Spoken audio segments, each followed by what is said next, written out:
Welcome to the Better Two podcast. I'm your host, Donna. Today's guest is Neville Keighley. Most of you guys are not going to know who that is until I say Belouis Some. He had some big hits in the 80s, Imagination, Round and Round from the Pretty in Pink soundtrack, and if you owned a Swatch and you watched MTV, there was an ad for swatches with the song Some People. We talk about all of that and so much more. So tune in. Hi Neville, how are you doing today? I'm very good. It's lovely to be here. I'm happy you're here. And yes, I admit that, yeah, I was a fan back in the day and that imagination, yeah, my roommate, she was always into introducing new music and she had gotten your record and Diana Fantastic. did. And the song Imagination has been many a times a soundtrack for me writing adult scenes because I'm trying to be a Yeah. little bit political. But and then here's the funny thing. I never saw your more explicit video until recently. So I guess I had the right vibe the whole time when I was Well, I writing was it. there before you, wasn't I? I Yes. mean, yeah.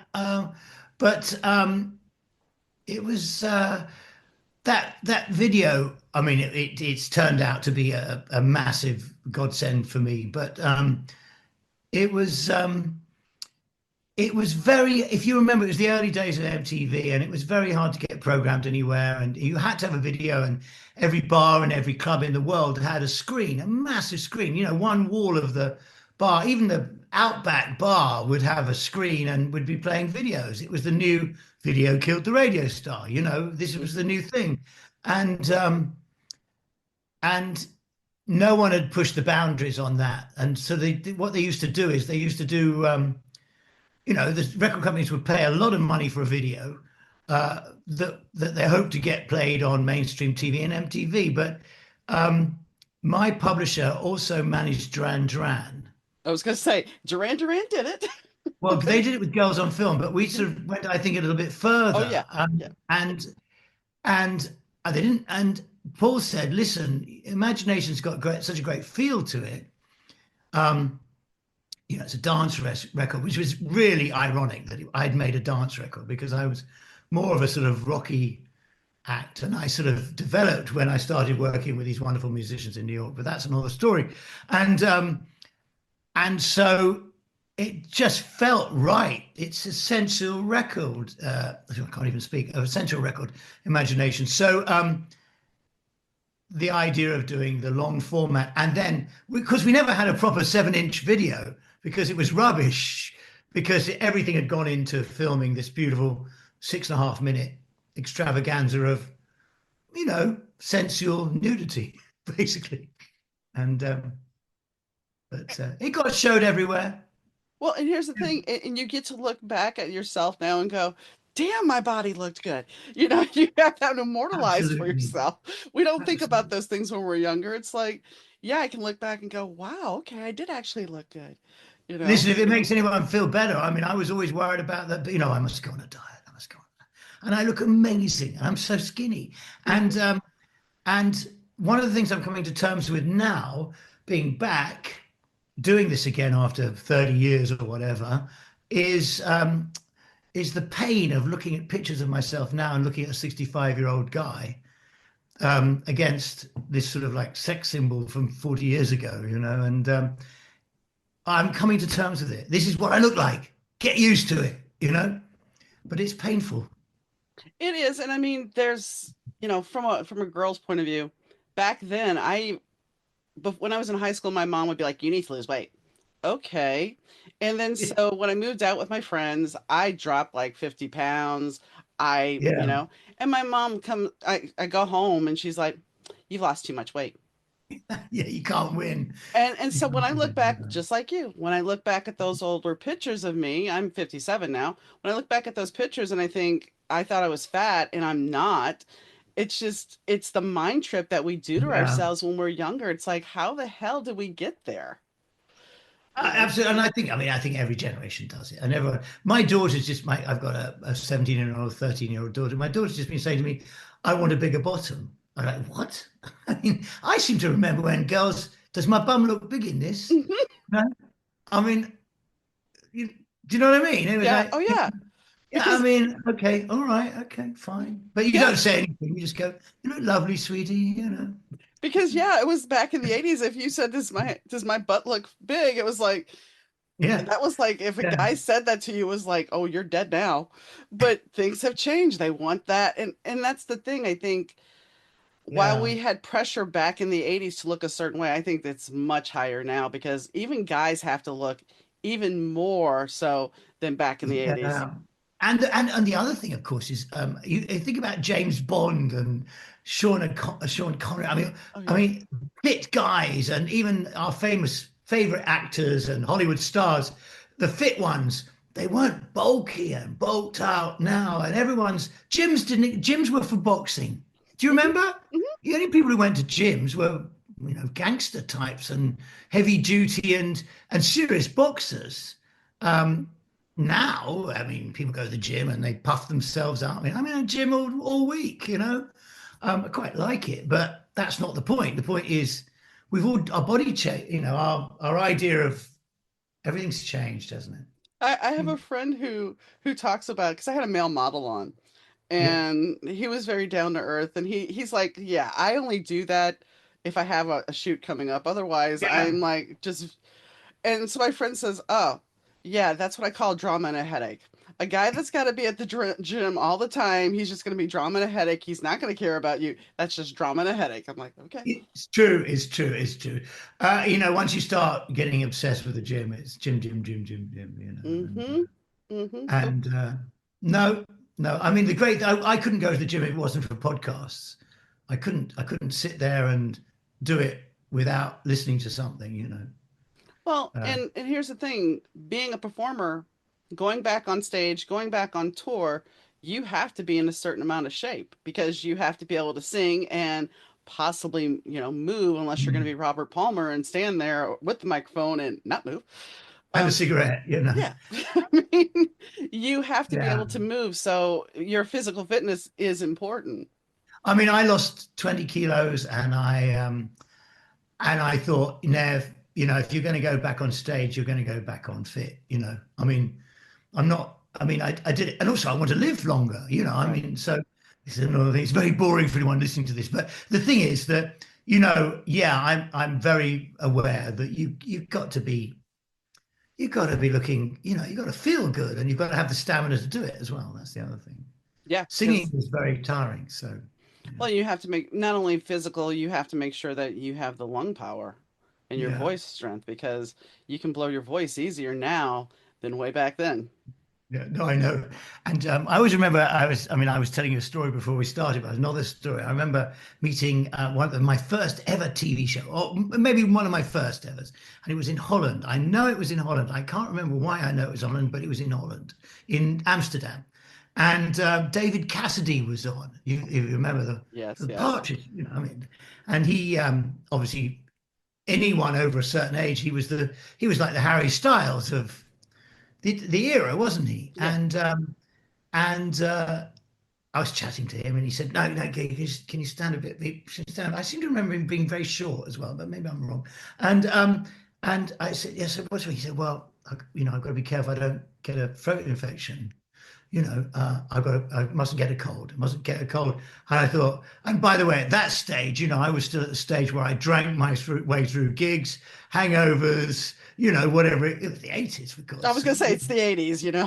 Yeah. And I was like, oh, yes, yes, I'm very careful of my voice, smoking 40 Marlboro a day. And, uh, you know, Hmm. you know, but now, of course, I'm a bit like that. But Yeah. at least it Don't wasn't want a cold. Camels you were smoking with no filter because there were some people that back in the day would smoke that, and it's like, Yeah. I mean, if I, no, I mean, when I was at school, I would have smoked tree trunks, I mean, anything that I could, I mean, bits of old branch, anything you could mhm. get that, but those are, different times. Now I'd vape, I guess. Well, and I think the thing is, back then, smoking was considered cool. Yeah. Well, yeah. Well, yeah, I mean, bloody stupid. But, you know, I mean, yeah. I mean, at least I was going down that path rather than all the other paths, the drugs and whatever. I mean, I Yeah, never really smoked pot. Sometimes I wish I'd smoked pot. I've never really, I know everyone smokes pot. Everyone in the world. I'm probably the only person you've ever spoken to who's never smoked a joint. I've never done. Um, because in England, they used to smoke that gungy, it wasn't pot, it was ganja. So it used to make them all sleepy and, you know, laid back. And I've never been very laid back. So it was like, what's the point, you know? well, Um, and that's with beer, of course. no, I mean, no, this is the way this show goes. This show is Oh, more about just, I'm not, yes, we're going to talk about your music, but I'd rather get to know people as they are. yeah. And if they have great stories, then they have great stories. And that's the way this goes. I Yeah. mean, when I look at, for me personally, the few times I've been drunk in my life, I don't like feeling out of control. I don't like being that person. So No. yeah, that's why it's like, and I saw my dad. My dad used to drink all the time. Yes, it was the 80s. And he would have these huge house parties in the late 70s and 80s. And here I am, a kid walking around going, okay, I don't really feel comfortable with this. So I think being around it, but the funny thing is when I write my novels, yes, they're set in the 80s and yes, they're musicians. And yes, the first one I wrote is about a drugged out rock star. Well, they were. Mhm. And I was never drunk. I wasn't drugged out, but I was certainly drunk. I mean, I don't like the word drunk because drunk always implies you are out of control. Mhm. I was, and I still drink, but not so much. I drink beers now. I've had to stop drinking wine, which I love, but it makes me put on so much weight. But I've always been a happy drunk. I don't like drunk, the word drunk, because I think drunk implies you're not Into- really. Intoxicated. Yeah, but I'm very happy. We call it in England, we call it pissed. Okay. I was a bit pissed last night, which means I've had a few drinks and I was very happy and jolly. So, um, drunk implies keeling over in the street and aggressive or something's gone wrong. Do you know what I mean? And Or time traveling, yeah, where you're and sitting there, you pass out, and you open your eyes, and it's like everybody's moved. yeah, Yeah. I mean, there's a lot of that. I think it's managing your drinking, and so yeah, I've drunk every day for 40 years, and I love it. But not obviously now very moderately. But the worst thing, of course, is hangovers. You see, and that's one of the reasons I've had to stop. I can't take it any longer. The hangovers, I can't. I like getting up early, and I don't like the hangovers when you get to 60 are off the scale. It's 2 days. Well, I I don't know because I haven't had one for a couple of years, but I just know it's just horrible. I can imagine as you age, it would be worse because I mean, it 30, they're bad. yeah. 40, you think they're bad at 22, by the way. 30, if you've never drunk very much, 30, you think this is terrible. 40, you think this is awful. 50, you think I might as well die. And I don't. 60, Yeah. Yeah. yeah, okay. 60, you Yeah. do.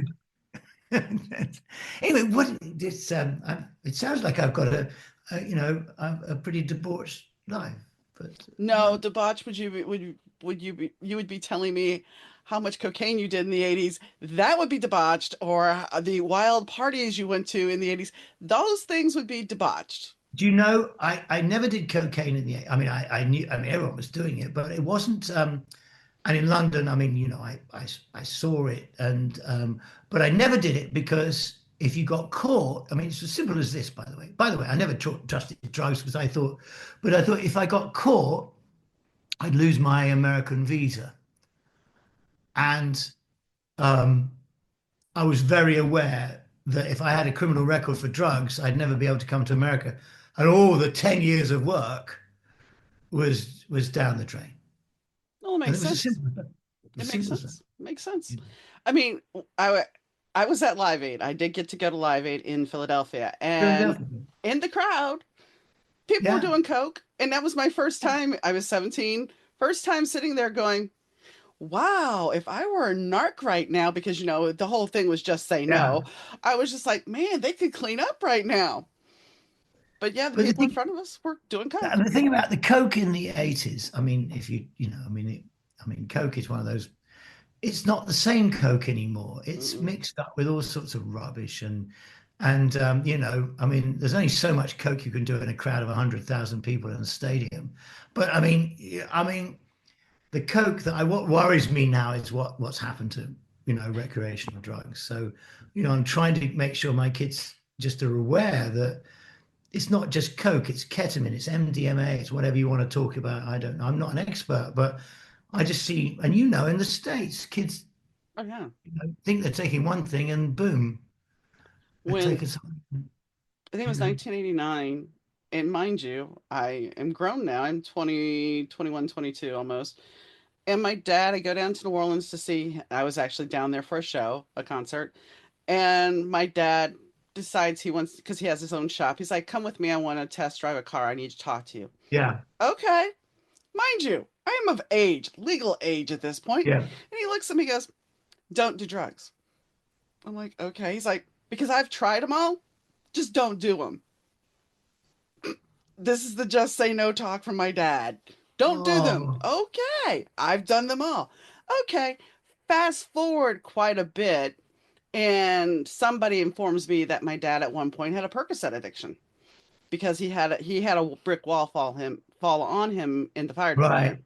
So I understand why he had that addiction. He never cleared that up. My dad always dropped information, Oh, but not the whole picture. So it's like, right. okay, I understand. I understand that. Right. But yeah, that's not really a just say no speech. It's not a drug speech. It's just, yeah, I've tried them all. Don't do them. I mean, we all knew when you were growing up. I mean, people say don't do drugs, don't do drugs. I mean, I grew up terrified of heroin because, in the 70s, kids would die of heroin overdoses. Respectable friends of my mother's kids would just die because they'd had heroin or whatever in London in the 70s. And I guess then the 80s, coke kicked in, didn't it? I Yeah. guess it was. And but I was never really, and I didn't smoke pot at school. None of us smoked pot at school. We were very rare, I guess, with hindsight. But and of course, the States kids also smoked pot, I guess. When I got to New York, everyone was smoking pot and doing coke. But It it yeah, was weird in high school. I graduated in 85, but it was weird because you could tell who the stoners were in school. The yeah, stoners had a certain look, certain requirements of clothes like suede boots with like in fringe. the movies. Yeah, I mean, it was just there was the clique. You knew who the stoners were, you knew who the jocks were, you knew who the heavy metal lovers were. Yeah, And John yeah, Hughes, isn't it? yeah, I mean, it was amusing because and no, just I'm not making light of this, but the funny thing about it is all the heavy metal dudes were wearing their Judas Priest shirts. And if I showed up, yes, I'm going to say if I showed up in a Duran Duran t-shirt, I got ragged on because Yeah, Duran Duran was a bunch of F words, and you know what I yeah, mean. The yeah. slang term that used to be for Oh cigarettes over yeah, of there. course. Yeah, yeah, yeah. And I would just look at them and go, no, they're not. And they would then go on, well, yeah, John can play bass, but the rest of them are, and I'm like, okay, whatever. And then fast forward, and we all know about Judas Priest. I just look at him and go, of Yeah, course, I don't know any of them now, but yeah. I'm just like, wow, well, you got fooled, didn't you? And I'm not disparaging Rob. I think it's great that he came out. But it's just funny because these Isn't guys it were so funny? macho and like, yeah, your band is just a bunch of, and it's like, really?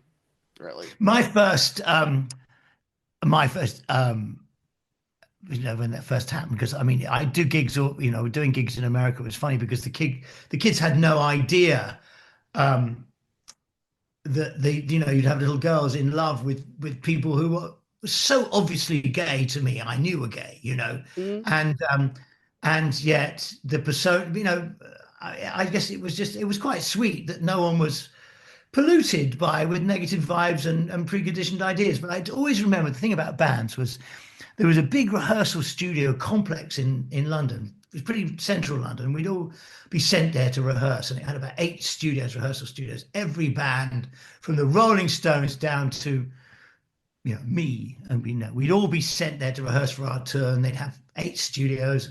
It was very impressive, by the way, and very expensive. The record companies paid for it. And I always remember the first day I turned up there, the new band, the new signing, to rehearse with my new band for some gigs or some showcase. I can't remember what it was for. No, I know it was for a tour. Yeah. And my musicians had been around because I'm a solo artist. I had always had experienced musicians, so they sort of helped me out.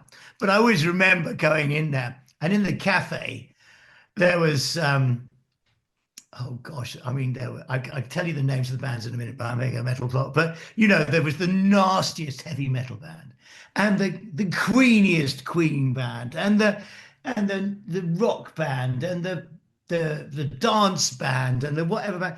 Everyone's sitting at the same table having a great time. Oh, can I borrow your guitar strings? Can I do that? Can I do? I mean, the total interaction. And I always thought the punters have no idea that backstage, all these bands, we all work together, we Mhm. all interact, we use the same studios, the same producers, the same musicians, we know everything about each other. We're just into a different sort of genre of music. And I always thought, but it would probably ruin it for the fans, wouldn't it? Oh, the music journalist was just as stupid, by the way. Oh, you can't be in the same magazine as Krang as blah blah blah. Well, you can't do that because you're not that kind of music. Hang on, I've just been with them, you know. Mhm. Sorry, I'm ranting, but you No, know you're what I mean? fine. It's that craziness that everyone wants to compartmentalize everything, don't they? They want to do it with everything, don't they? Well, and I think in the 80s we didn't do that so much because, you're talking, and I know you opened for like Frankie Goes to Hollywood. And Yeah, Frankie Goes to Hollywood at the time when they hit Relax, and they had some album covers that were controversial, yeah. but their music was just awesome. But if you looked at the bigger picture of who they were, they would have had a harder time today than they did back then They getting were a gay tour. icons. Oh, They I know. Holly's fantastic. Lives around the corner of me. He's a great guy, but he's very gay. And he Mhm, always was. I mean, mhm, look at them out. So that's what's so funny. I mean, um, and no, now with at the time people weren't officially aware that Freddie Mercury was gay. mhm. In Queen, the big one that was certainly one of the biggest bands in the world, and certainly the biggest European band in the world. I mean, Queen in America for one stage were, you know, still are. I mean, I guess, but and George Michael. I'd known George since I first started. Everyone knew George was gay, and Elton. I mean, Mhm. isn't it? Well, look, I Who remember gives being a a kid. shit? I Just remember like, I remember being a kid and my mom's favorite musical guest or artist was Barry Manilow. And if, yeah. if Barry Manilow could have taken her away, she would have been a happy woman. And I look back and go, did you realize? Of course, she's long gone and I can't ask her that. But it's like, did you not realize? How did you not realize? But I think even Liberace, they Yeah, put a blind eye to because yeah. he was just fabulous. And it's like, really? But I think, and I think I've seen this in real life. The stage persona is what people fall in love with, Yeah. not the real person. So they don't care. I mean, fans don't care. I mean, I've always thought there's a lot to be said for not meeting your favorite star, and I don't like it when people do meet them and say, "Oh, he was dead down to earth." That's an English expression. I don't, you know what I mean? He was such a nice guy. He was so down to earth. That's a very, I don't think you use that expression as, do you use that in America? I Yeah. can't Down remember. to earth. We use I'm that down to expression. Yeah. down to earth. There's nothing down to earth about going on stage in front of 100, 1,000, 10,000 people. There's nothing down to earth. There's nothing that can prepare you for that other than doing it. And so um, I don't know that meeting your favorite star, or I use the word star or icon, is really what you want. You just I have met some of my favorite people, and here's the thing. You have to look, there's two things. I've met some of my favorite people, and the thing is, you have to look past that persona because if they are in rock star mode, I'm going to yeah, guarantee you they're going to be arrogant asses. yeah, If you meet them when they're more just, and okay, there's two rules here though. You yeah, can't run up to them and go, "Oh my God, oh my God, oh my God, oh my God, oh my God." You can't do that because I'm sorry, it's not going to play well. You look like a yeah. you scare me. You have to be real. You have to treat them real. And yeah, sitting on my desk, I haven't never done this on the podcast, but Nick Rhodes drew this for me Ah, while we were hanging out at a bar talking. So he's a nice guy, Nick. He's yeah. yeah, So I mean, we were talking, and the thing is, we didn't really talk about the music. We no, talked about life, and that's the yeah, one thing.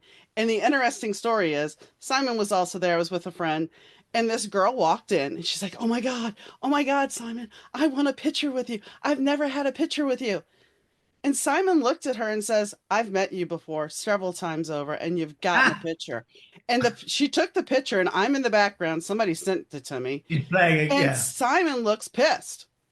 yeah, He's like, and I mean, it's like, don't think sometimes they will remember you, sometimes they won't, but don't think that you can that you're gonna ingratiate yourself into somebody if you're running in there going, oh my God, it may be the greatest moment of your life, but you're gonna be seen as a fan because you're treating them like the rock star. If you treat a person yeah. like a That's a good person, point. There's a famous Madonna fan who goes to every concert. I know that she was ranting online. I can't remember where it was.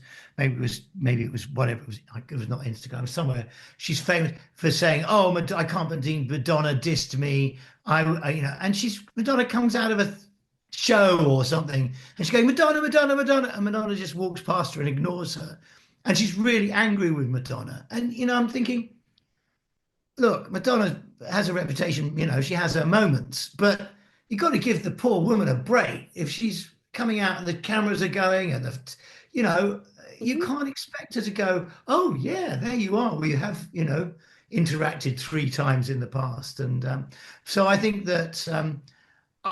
I quite like that aura of the star of, uh, you know, you try and be nice to everyone all the time, but if you're in stage mode or you're thinking about how you're going to pull something off, it's not always so easy to be no. accommodating. No, and the other thing is too is that people lose track of, like that moment. She could have had something awful happen before that event. You Yeah, don't know what's going on in her personal yeah, life. She may have gotten the worst news in the world, yeah, and you have no grace for them. A celebrity, according to some, is supposed to be always on, and you're always supposed to be just happy and, oh my gosh, thank you for being here. yeah. That's wonderful, but you guys are human. Well, and also, you are not imposing on them, but you are asking them to, you're invading their space in a sense. And so I guess, you know, you know what it's like. I mean, I think you've got to hope I've, for the huh? hope for the best. Yes. Hope that they're Well, in good mood. I think what really, and I've talked about this before. When I was 17, I was in New Orleans to see the Power Station, and there was this issue where the fans were clamoring around. They were in an outdoor bar, and I don't know if you remember the Power Station. That was John and Well, Andy's Tony jam. Thompson played on Yes, my yes, records, so of right. So course, I yeah. figured you knew. And Bernard, yeah, So, and Bernard produced the Power Station. So yeah, they're there. Michael DeBar is filling in, and there's all these girls outside the hotel bar, which is on the street, screaming. And I was looking in a window across the street it was a chain link fence, and I'm looking through the window. I'm like, I'm just ready to go. And the bodyguard shouts, they're people, not animals. And something about looking in that fence at that time just yeah. registered so well, because it's like they deserve to have a drink. They gave you the entertainment you wanted. Now what are you doing? Yeah. Yeah, you want more and you want more, but it's never enough. No, You never give the fans when you're at that level, the fans they were if rabid.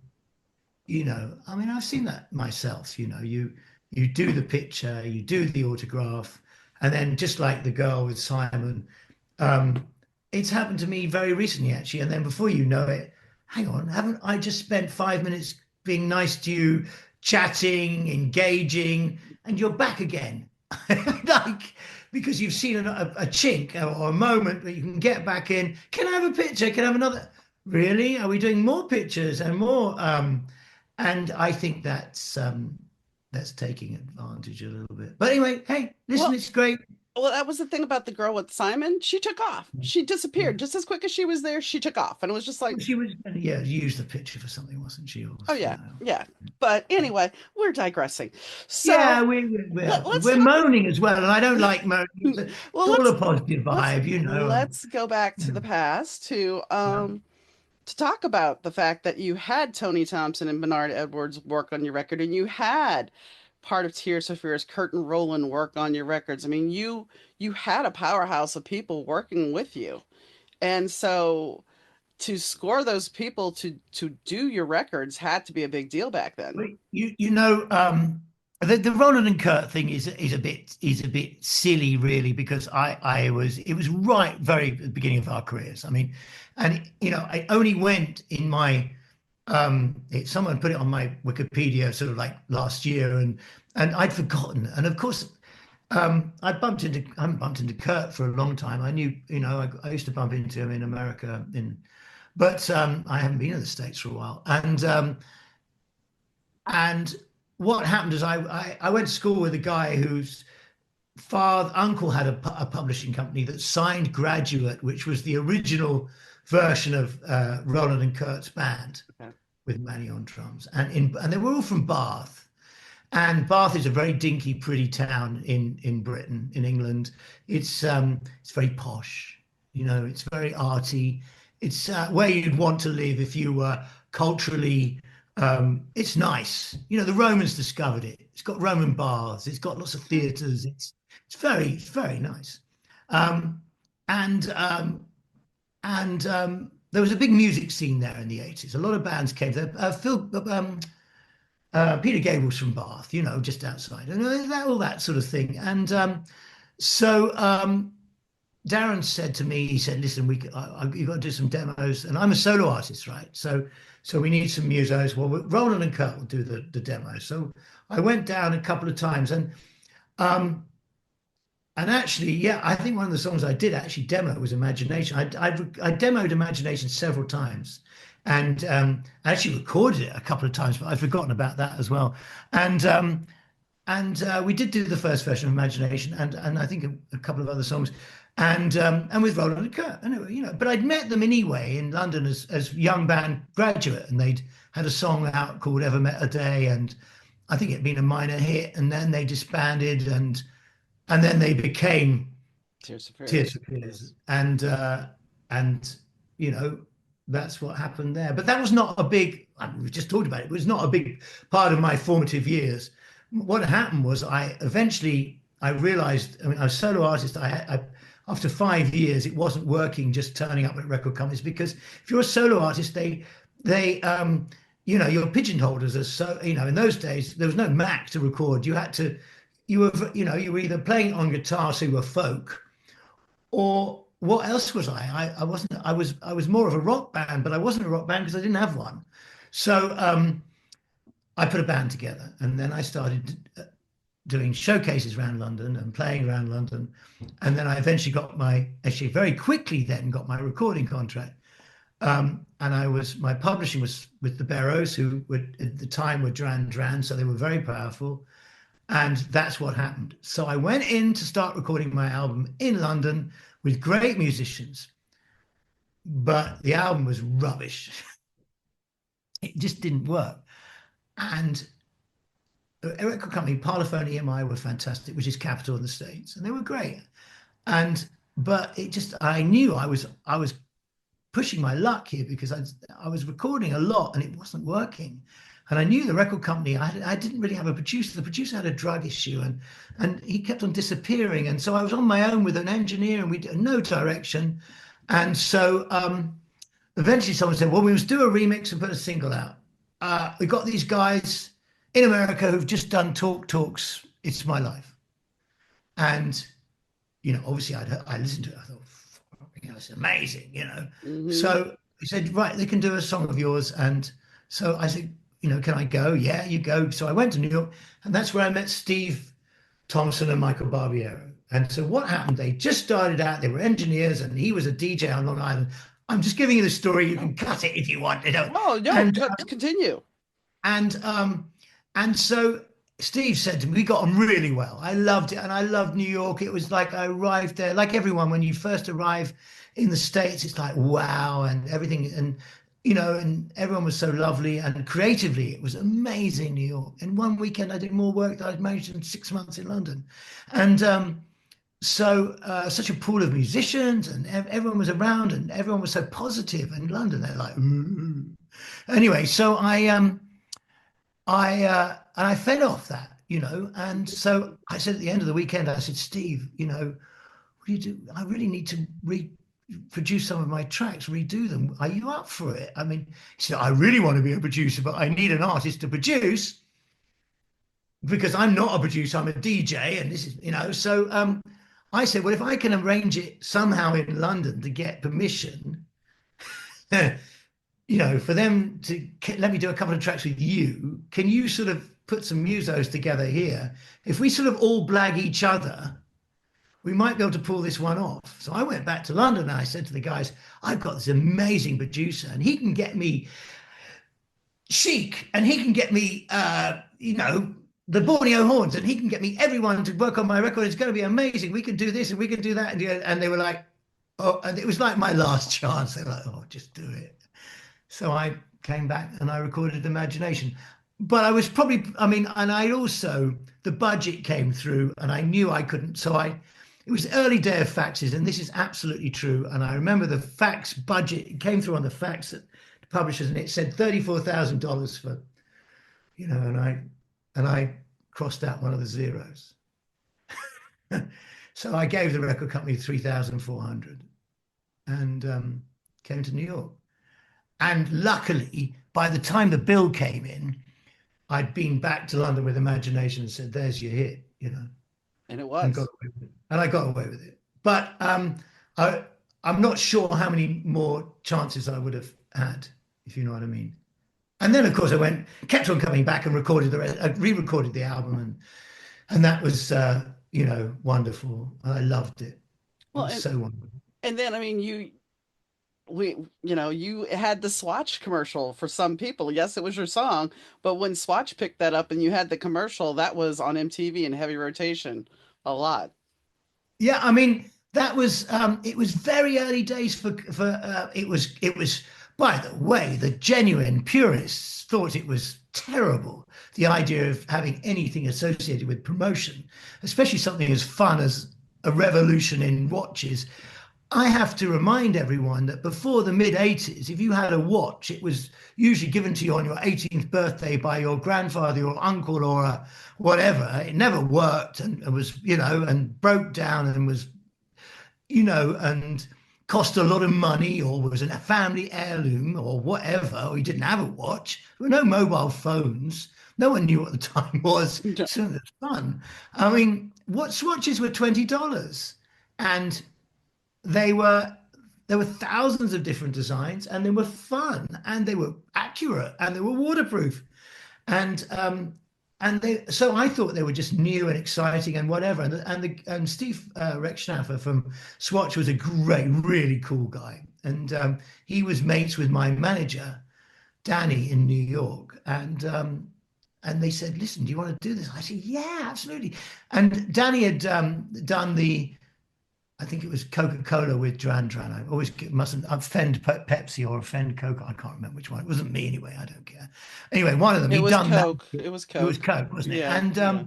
And that was a revolutionary thing as well. And he'd also he'd done something with the Who, because I ended up being co-managed by Bill Curbishley, the Who's manager, and and so it was, I think we were at the forefront of this product placement and whatever, and it was great. And Swatch bunged a whole load of money into me playing live.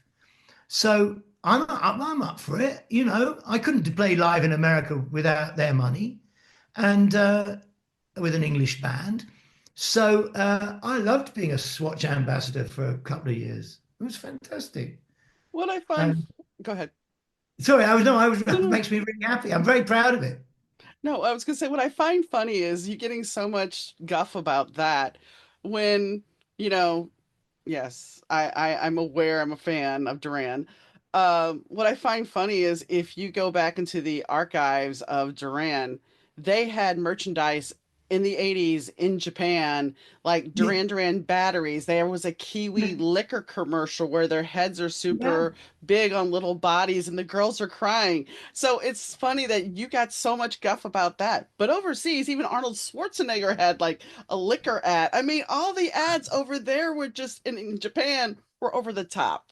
Do you remember the Lost in Translation movie where about the whiskey advert? I mean, Yeah. that was, you know, it was, there were times were changing. I mean, that was a bit later on, but fundamentally it's the same thing. But the purists were like, how could you do this? Everyone was going to Japan to do ads.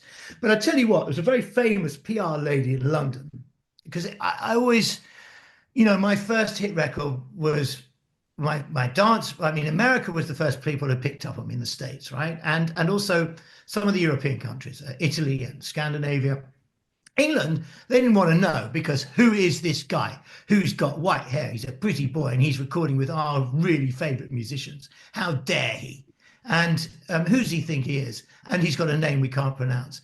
And they wouldn't play my records. I mean, they hated me. The music press hated me. The promoters still hate me in the UK, and because they don't understand. I mean, the audience is fantastic, but you see, Belouis Some solo artist. What is he? I don't fit into any genre. I never have done. I wish I did. I don't know. I've tried. Where do you want me? I'll go there. But that, it doesn't work. When I did opening for Queen on the Magic Tour, which was the biggest tour of the whole decade in Europe. I mean, it was stadiums. Nebworth was 140,000 plus. I mean, I mean, the audience was great. Queen were great. Great. I mean, Freddie Mercury and Queen gave me the gig, but the promoters were like, oh, well, why is he there? And I always remember Freddie going, fuck off. We want him. He's great. And then, and there's a very famous PR lady in the 80s. I won't mention her name. And I remember she was having a dinner, and I happened to know some people at the dinner. This was about 85, 86.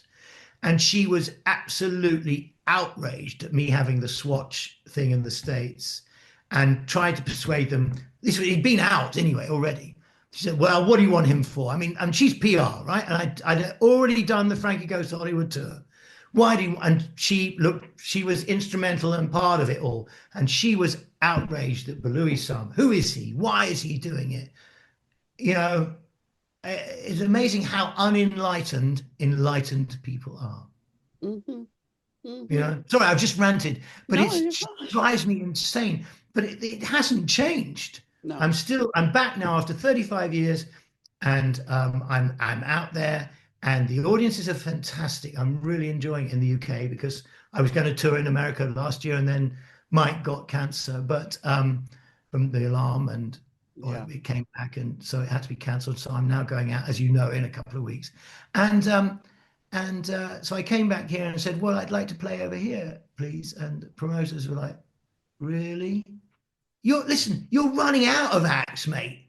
They're dying. We're at 60s and 70s, and you're still, I don't fit a genre. What genre would you like me to fit? No, the kids are great. And half my audiences are young, and which is really encouraging, but they don't have a problem with Belouis Some, or isn't it bizarre that the industry is so up its own arse? Some things never change. I mean, It doesn't. that's the Yeah. sad thing. Some things never Yeah. ever change. When I Audiences are great. People are great. It's the industry. The Yeah. gatekeepers. Yeah. And you think at times we've moved past the gatekeepers. And with social media and doing things like this, Yeah. you can move past that. But sometimes you're just never going to win that approval, no matter how much and how hard you try. You will Yeah. never get that approval. And I mean, it's simple for me. It's like when I asked my dad, I'm like, "Are you proud of me?" This was like when I was in my 30s. He goes, "What does it matter if I'm proud of you?" All right. So recently we were texting and I said and I was telling about doing the podcast and writing, my books and stuff. And he's like, I'm really proud of you. Oh, I'm like, but okay, where'd this come from? But we'll take it. it It's matters. weird because It sometimes matters. that shift will happen and other times, It matters. But I am fascinated because I also don't think people, I'm saying my age, understand social media. I mean, I'm on social media all the time, right? And I can't say I'm not trying to be cool. I'm not trying to be a kid, and I'm not trying, but I'm on it because I think it's amazing. It's a free way of promoting yourself that I wish existed 40 years ago, when you had to get a PR person and and you had to, as look, we're doing this for God's Hmm. sake, which is great. It didn't exist.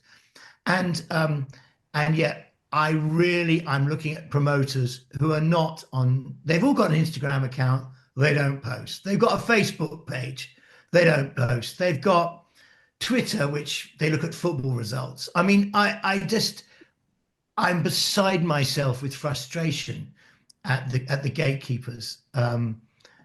Whereas the actual marketplace is fantastically fluid and moving and really good. But the people, I mean, the people, I'm really I've got it in really for for I don't know I mean, I'm really angry with promoters in this country. Sorry, I just can't understand that.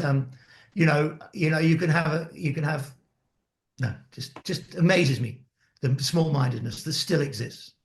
So Well, I mean, you were talking about 40 years ago, we wouldn't have been able to do this. And it's like I can look back yeah, and think of myself with my roommate listening to the record, and it's like never in a million years would I thought one day I'm going to be sitting here talking to you.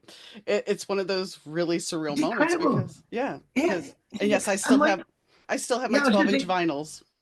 Oh, fantastic. I mean, the thing is that, and we couldn't afford to buy so many records. So you could only afford to be fans of so many artists because you couldn't, it was a limited number because you couldn't afford. I mean, my daughter and my other kids that I know and young people I know, they know every song from every era. They don't really know who they are by, and they don't know the backstory like we used to, but they know the music.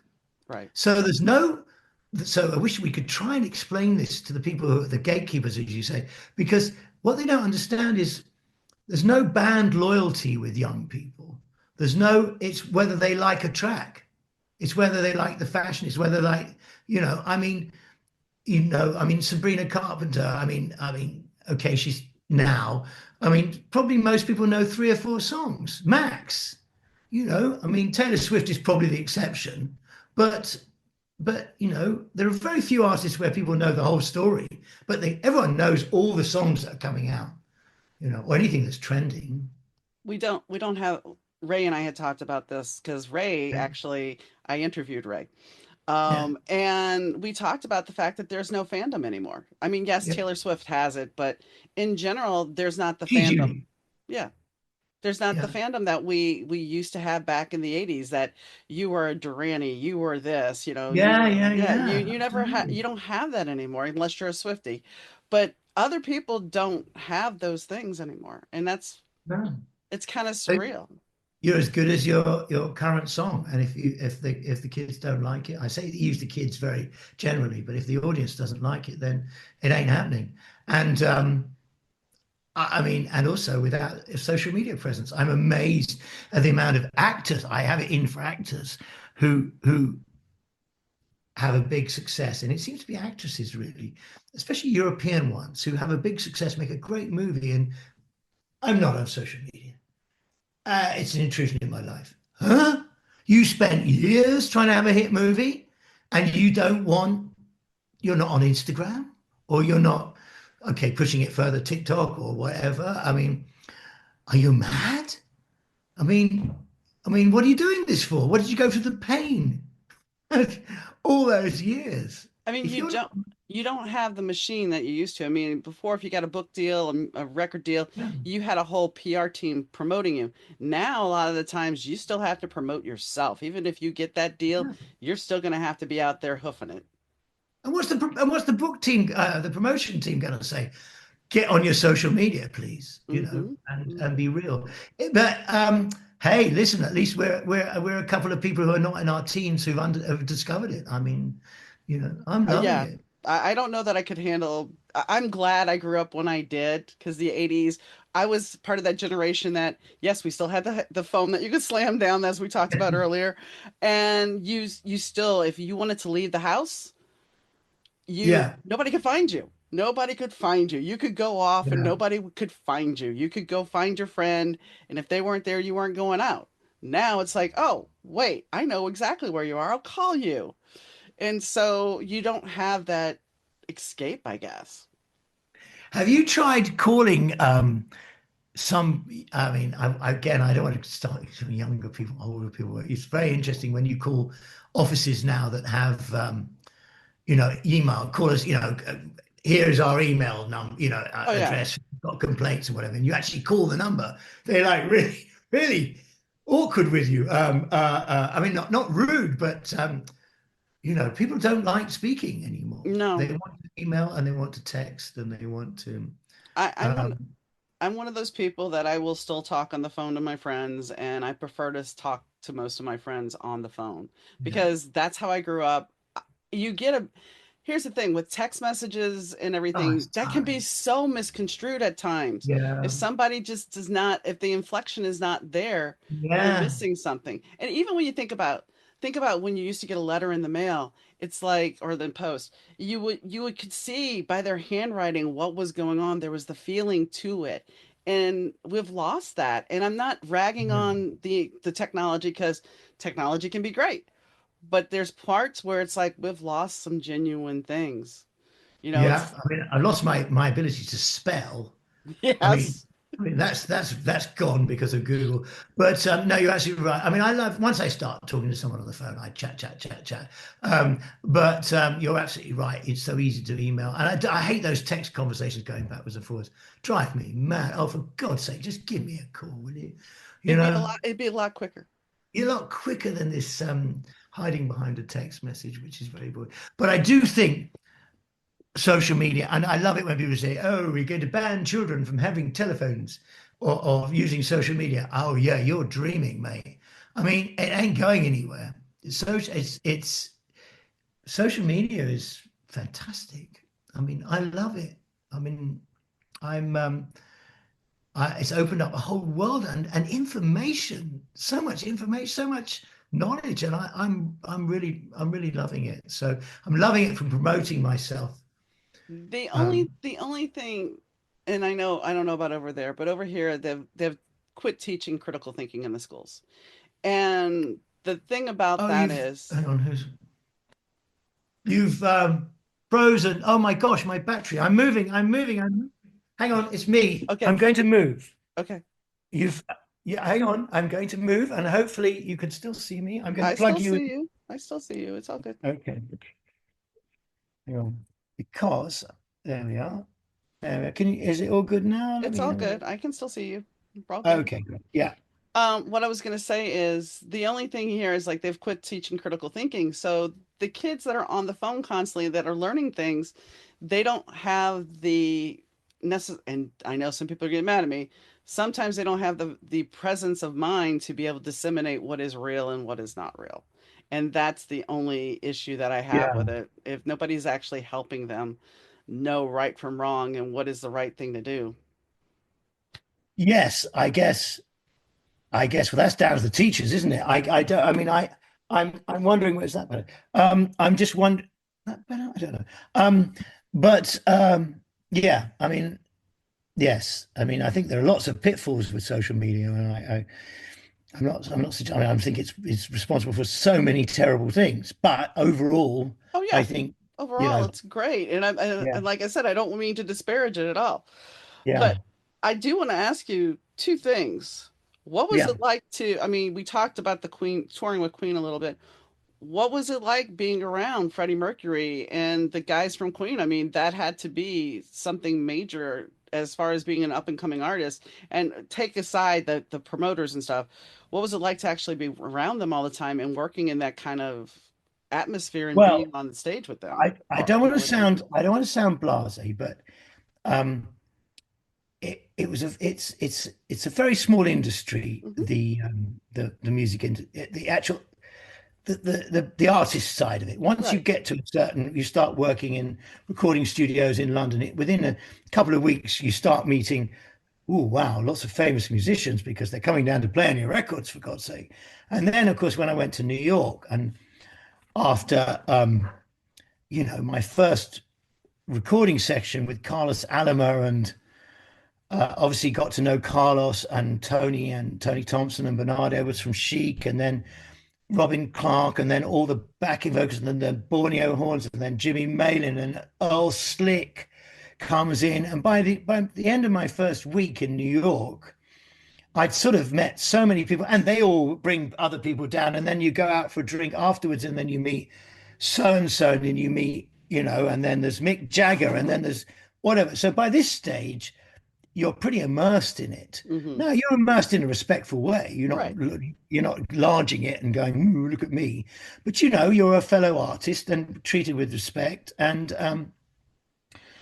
I obviously treat them with the awe and respect that they deserve. But they're actually not. You're having a drink with someone in a bar. You're having a drink with someone in Right. a bar, and so this was 84, 85, and then I did a lot of live stuff in the UK and a lot of TV programs where you get to meet people. I always remember, a wonderful run-in with Robert Plant on an aeroplane and with Peanuts and a Peanut fight and I always remember Robert, who's the most amazing guy in the world, who's a gentleman as well, Robert Plant, and saying to me, "If it wasn't for the fact my daughter had a crush on you, I'd punch your lights." I mean, and we became very friendly, and I think Bill started managing. He used to come down the studio, but I mean, it's a small. Right. As I said about the rehearsal studio, you're all sort of in the same. You're all trying to. There's a wonderful line that my A&R guy said to me, Dave Ambrose, just before my first record came out. He said, "Huh." He said, "Well, it better be good because in the UK this week you're up against 80 singles on Friday. Two are going to be hits, and you need to get radio play. And in the UK you needed Radio One. Two are going to get Radio One out of that 80." And he said one of them might be Paul McCartney. Oh, and I was like, "Oh, okay." So the bottom line is we're all in the same boat. No matter how big you are, you need you need you need you need the next record to be good, you Right. know. And so there's an element of that, I think, and so we all have respect, but we all respect the new artists. I mean, same way as I'm telling you about the wonderful things I'm seeing on social media. I mean, I'm seeing things on TikTok. I just think, wow, they're so talented. So by the time I'd sort of got to the stage where I knew about the Queen Stadium tour. The rest of the world didn't, but I knew about it because they were on the same label as me, and I'd heard word, and I thought, wow, if I could get to open for them, because I was so ambitious. I still am ambitious, even though I'm old, and I thought I'll get this. So I set about trying to persuade them that I could get it, and so I'd met the guys at a managing directors convention in Scotland, in Gleneagles, at a dinner. And I followed them back to their hotel room at about midnight with a bottle and suggested that we had a drink. I mean, they were all drinking and whatever, Yeah. but Freddie wasn't there. And so I'd sort of met the guys in Roger and, Brian and John. They were nice guys, but I didn't have the gig. I got the gig because I did a Montreux MTV Music Festival, and Freddie was watching on TV, and this is a true story. He arrived at the launch party for the tour, a big grand party to launch to the world. All the press were there, hundreds of bands were there because we'd all done this TV show, and had gone out around the world. And Freddie, I was summoned to meet Freddie, me, and I was having a drink with a lot of other in excess and whatever, and they said, "Oh God, you're in trouble." So I went off to meet Freddie, and he said, "You're the only one here I want for my tour. You're having my tour. You Wow. were amazing tonight." And here, so I'm blowing my own trumpet. That's why I got the tour. And I always remember the managing director of EMI going, "Oh, please, Freddie, we've spent so much money on him. Do you have to? Does he have to do it?" And Freddie was going, "He's doing my tour." That's how I got the tour. Well, see, It was, and to be fair, I had to ask that because I have a friend who she just loves Freddie Mercury. In fact, her dog is named Freddie, or Mercury, excuse me. Her dog is named yeah. Mercury, and she just loves Queen and she loves Freddie. And I just felt I needed to ask that for her. They he was amazing. He was an incredible, charismatic, I mean, very gentle, absolute superstar. I mean, and the other guys in the band were they were so close. That's the thing about that's what I found amazing about the band. The four of them were really close, and it was definitely a family. I mean, you weren't, but Freddie was, they definitely came as a band. They weren't, and they were very close, which I thought was lovely, and that was very obvious as well. Even though Freddie was the only one there that night, I think. No, they were all there that night, but for some reason I ended up with Freddie. Um, in fact, I've got pictures where I'm with them all, but I can't remember because we were all pissed and pissed drunk, not I know, I drunk, know, I know. and uh, no, they were lovely guys. They were really lovely. They worked as a team. It wasn't a decision that Freddie had obviously made on his own. He'd obviously said to the others, "Darlings, he's doing my." Hmm. He was very camp, and he was incredibly funny, very charismatic, and so that's how that happened, which was a great story. I've obviously dined out on that story because it was so I was so surprised because I was sort of like that night had been such an amazing night, and there must have been 20 or 30 bands, and we were having a most amazing time, and most of the bands were on the way up, so it was our 3 nights in, we were going crazy, so and this was the sort of, I think I had to get up at 5 the next morning and go. I think I did a show the next day for Swatch at the Okay. Beacon Theatre in New York. And That's NXS would be on their way up because that would have been right They were before definitely, that was right well, before Kick. I saw NXS in 1986 with Listen Like Thieves. So that was right you know before. what? In Excess had two number ones in records in America and hadn't had a hit in UK. And we were all doing, this must have been 86, early 86, before they'd had the hits in the UK. It Right. happened in the UK after. Again, the same old thing about the UK. Who do they think they are? They're not a real rock band, they're Australian. I mean, I remember the attitude when they were number one in America. Hmm. And we were doing the same tour route, alternate nights. One night they would do it, the next night we would do it. But Michael became a really good friend, and they're all great guys. It's very sad what happened, but you know, it's just one of those rock and roll tragedies, isn't it? Yeah. So Yeah. I was fortunate enough when we saw them in 86 to get to meet Michael. So that was pretty cool. he was Um, another. I was going to say just about Freddie. My experience, and you asked about meeting people. There is something about the really big.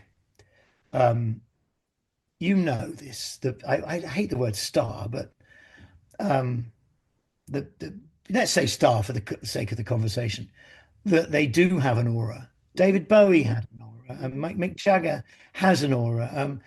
Elton has it. When they walk in a room, Freddie, when they walk in a room, there's something. They don't have to do anything. No. I mean, George Michael had it.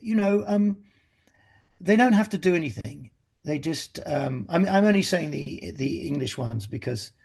But I've met American artists the same stature. It's the same thing. There's an aura. Hmm. Um, you know. Oh yeah. Yeah. Yeah. So I want to ask you about the tour with Frankie Goes to Hollywood. Now, that tour to me would have been most likely a really wild ride compared to the Queen tour. I would think the Frankie tour would have been a little bit outlandish at times. Well, Queen was, I mean, corporate and massive, and we dipped in and out, and it was. I wasn't on. I dipped in for the shows, and I had my own tours going on at the same time. It Right. wasn't like a tour. It was, you know, Paris, and then 4 days later it was somewhere else, and then it was, it was not like Frankie where it's next night, next night, next night. Frankie. Now in Europe at the time, Frankie Goes to Hollywood were the biggest band in the world. The Mhm. Relax was the biggest selling, single, and deservedly of all time. And they were massive. In the States, they'd done a tour and they were pretty big, but they behaved so badly on the first tour that people were pretty weary of them on the second tour. Um, and they made the big mistake that English bands make is that they were like they are in real life. They were like their persona on stage, and unfortunately, American journalists and radio stations don't get that. They don't realize that these people are real. Punk bands do spit at old ladies in the street, and they do, you know, um, So a lot of radio stations and journalists wouldn't interview them on the second tour. So I did them all, Okay. the support group, which I was really happy. So I was just, everyone was arriving in town and there was an interview to be had. So I nabbed it. I was really happy to work. Um, and I think that they really, I mean, I'm friends with Holly now. I bump into him occasionally, but you know, um, I think they made that terrible mistake of believing that it was going to last forever if they didn't, you know. Whereas American bands tend to, they've, the other thing with English bands is a lot of them haven't played live as much as the American bands, and that's a problem, And American bands have, I mean, I'd done 50 gigs in every toilet in the UK before I got a recording deal, um, contrary to what people believe. And Frankie Goes to Hollywood hadn't. I mean, they went in the studio and they made a great record and went on tour. Well, the first record they put out was great. It was, Yeah. and then the second record, I own it, but it was not as good. No. It was not as good. And the interesting thing, you were talking about the, English press there. Sig Sig Sputnik was put, for a Yeah. brief, short blink of an eye, that was like the band, the Yeah. band. I can't even remember what they played. I remember what they looked like. Love Missile, Yeah, there something. was, Yeah. yeah. But I Yeah. mean, everybody was like, "Oh, they're the best thing." They were gone within, like I said, a blink of the eye. Nobody remembered them, but the Well, the, press hyped them for sure. well, the singer's girlfriend was Magenta, the PR woman. I mean, I mean, I mean, I mean, they're all lovely people. And Neil, in fact, the guitarist from Zig Zig Sputnik, has played on a couple of my records and is a dear friend. Uh, but I mean, their name's bigger than any of the music, if you know what I mean. Hmm. Hmm. And then the question is, does anybody even remember Six Six Sputnik now, other than the people that were? Yeah, well, the reason I know about Zig Zig Sputnik is because, as I say, Neil's a friend, but he's playing all the time with Glenn Matlock and Mark Armand and everyone. But the rest of them, I think, have just all, you're right. I mean, the English press love her, and they it's a story for them.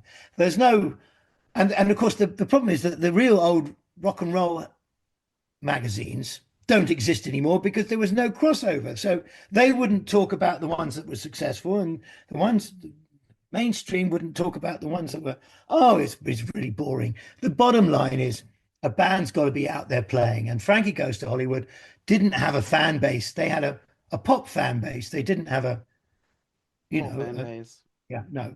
I think that would be my view. And of course, because of the different characters involved, Yeah. Holly was very different from the four boys in the band. Hmm. I could So it talk was to you. great. The answer to your question, it was great. And there's a very funny story because I had all musicians with me, session musicians, young session musicians playing with me from England, and so I'm a solo artist. I don't have a band, but I love great musicians. There's nothing I love more than in the world. And the great thing about being a solo artist is you can dip into really talented people and then move on. So I loved it. I fed off these people, always have done, and so I always got the best thing. I never had to rely on some dodgy guitarist that I grew up with.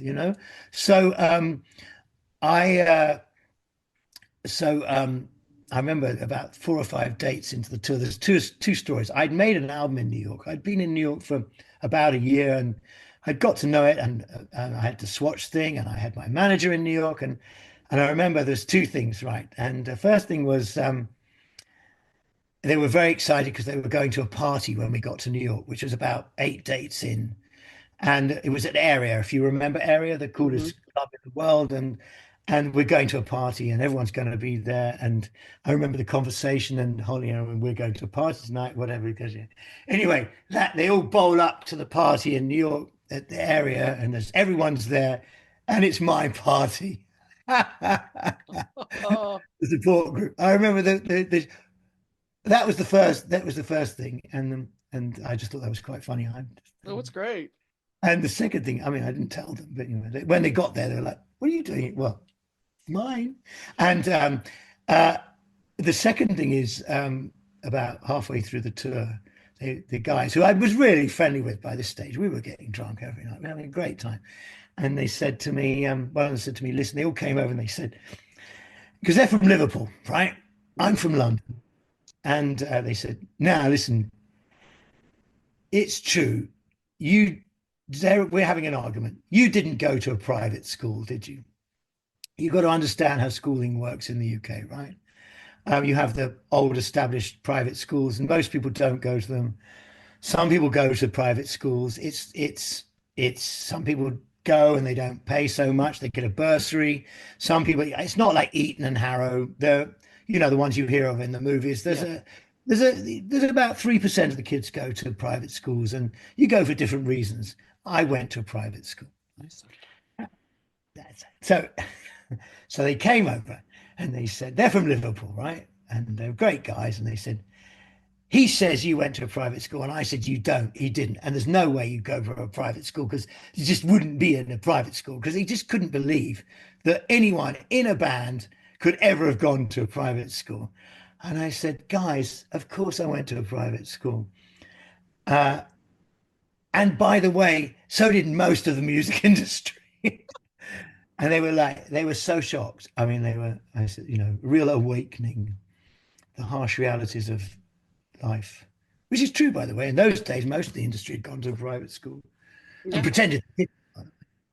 I went to private school, most private school or religious school, and except Yeah, for my last 2 years in school, then I went to yeah, a public high school. yeah. I'm sure it's the same in the States. I was lucky enough to get a place at a private school, so of course you're going to go, aren't you? Mm-hmm. You know, I mean, Mm-hmm. it's just, that's life. Yeah. Yeah. My mom sent me to an all-girl Catholic school my first 2 years in high school. And look, you've turned into a perfect all-girl Catholic. No, not even close. But but I mean, by the time I hit when we moved to Shreveport, she's like, "So, do you want to go to Catholic school or get a public school?" I'm like, "I want to go to public school. There's boys there. I want to, you know, Yeah. I don't want to do the Catholic girls' school because honestly, there was a lot of brattiness at the Catholic schools. So yeah, I just don't. But anyway, I Anyway, we I we don't like religious schools. I think they can be, but I mean, the standard of education is better. So anyway, we sometimes, not always, not always. we don't want to get onto education. No, no, I've talked your ear off. It's already been over an hour. I could sit here and talk to you a lot longer. Is there anything that we did not discuss that you want to add besides that fact that you are going on tour this summer with the Vapors, who I talked to earlier today? Ah, right. Yeah, no, I've never met the Vapors, but I've been. I know China Crisis. I know Big Country. I've never met Focusing. Who else do I know on the? I'm getting to know Peter Godwin and his songs. I've never met him. Who else is on the lineup? I I don't don't. know Josie Cotton. Um, uh, I can't remember who else is it. General Public. I think I've done something with some of them. Um, the funny thing was when I did a summer festival a couple of years ago, just before COVID kicked in. That was my sort of first time back, and I was seeing people I hadn't seen for 30 years. It was like you saw them yesterday. The Oh, music I'm sure. industry, it's like riding a bicycle, and I was a bit outraged that I get guys, you haven't seen me for 30 years. It's a bit more than high nev, you know. Hmm. Um, so yeah, I'm really excited about the Lost Ages. I think the lineup for this year, Rob has done an amazing job. I mean, you can look at the lineup, It's a you know. great lineup. The one thing I'm disappointed about is the fact that you guys are not playing anywhere near Chicago. That is my disappointment. Well, ring, ask Rob.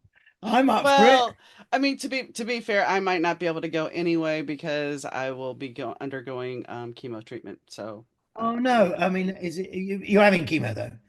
Yeah, For I had cancer surgery beginning of March, and I've talked about this on here before. And I start chemo most likely next week. It's only going to be 6 treatments. It's not that big a deal, but it'll be until like mid-July. So I will. you might not want to be going to a gig. Yeah, Well, yeah. I wish you the best of Thank luck. It you. sounds like it's under control, and Yeah. I wish you every success Yeah, I didn't mean to end the podcast on that, but it was disappointing when I'm looking at the dates, especially, I'm going to be honest. Yeah, when I saw that you were touring with Jay, I'm like, and they're not coming anywhere near here either. So, yeah, cuz I like Gene Loves Jezebel too. That was another big, yeah. Hmm. Yeah, I mean, I did a gig with them before Christmas in London, and I loved the set. It was great. I've never heard music really before, and it was great to listen to. And he's a real charismatic performer, isn't he? Hmm. Very, you know, so it's Well, going to be. I want to Uh, thank you for coming on the show.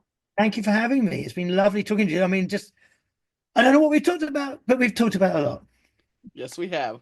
Talking to Neville was like a trip down memory lane. And yeah, I could sit there and think it's kind of like when I talked to Lamal.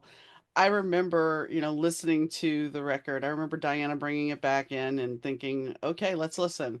And yes, as I was saying in the beginning of the thing, I have a playlist. As a writer, I have a playlist that has songs to write, sex scenes to. And during that, Imagination is one of those songs. And it always has been because there's a sexiness, there's a sensual quality to it. And the video, if you go and check out the explicit version of the video, you'll see that yes, it's all there, and it makes sense knowing that he was managed by the Duran management, because Duran not only did Girls on Film, they also had the chauffeur, which also had nudity in it. But both were tame in comparison to what his video is. And it's not that it was overtly bad, because, you know, when you look at the music videos that have gotten banned over time, Justify My Love back in the early 90s, that got banned and that was a big controversy. I remember the first time I could see it was on ABC News Nightline, because they wouldn't show it until after 11 p.m. Yeah, okay, whatever. But that was the only time you could watch it. And at that point, MTV was not showing it at all. I think they started showing it at a certain point after hours. But yeah, it was just a big deal. And it was like there wasn't really anything to be too controversial. But yet then it was deemed that. But Madonna was all about creating that controversy. The book Sex came out at the same time. So stepping back with Neville and some of the stories, the peanut fight with Robert Plant, those things, they're amusing. And his struggle on how to make this record happen, knowing that he's almost out of a chance. And the one thing I didn't detail, which I was going to say and I didn't, was the fact that when he's talking about Queen and hearing about the show, he's sitting there saying, I'm going to get that gig. I'm going to get that gig. And the truth of the matter is, with like Live Aid, I sat there that weekend, when they announced that they were going to do it the week before. I sat there with my friend and I'm like, we're going to Live Aid. We're going to Live Aid. Okay, but all these things have to line up, just like with that tour. Everything had to line up, but we believe so much in it. And yeah, I ended up getting to go. And that changed my life, because that person, Diana, that I mentioned, I would not have known her had I not gone to Live Aid, because she was the other contest winner's guest. So both of us were guests of the winner. Both of us did the work to help win it. And that's how we met and became friends. So you have to manifest and create. And then you have to look at the connections of what it brings to you. Because knowing that he would get that gig ended up opening doors for him to be able to work and do more things with that tour. Now, we did not talk about what happened between 1993 after his last record came out and him coming back into it. But I think we had a lot of value in the conversation anyway, because sometimes it's better to focus on what we're doing outside, the things that he constantly talked about, the fact that there are gatekeepers and blocks. We deal with that even on a regular basis. Even as a normal person, we run up across blocks and gatekeepers that won't allow us to move forward. Sometimes that, if you look at it energetically, that's to protect us. And sometimes, we're given what we can handle. And if we can handle success, then we can move forward. If we can't, if we're not ready yet, then there's going to be a block there, and we have to prepare ourselves to be ready. So, on that note, I appreciate you for listening. I'd like to thank Rich Side from Third Year Audio for doing the sound. I'd like to thank Fast Susie for the intro and outro music. And I'd like to thank Neville for coming on the show and giving a great conversation. But most importantly, I'd like to thank you guys for tuning in. And no matter when you're watching or listening, morning, noon, or night, I really, really do appreciate you. And, well, I'll catch you next time, guys. Bye.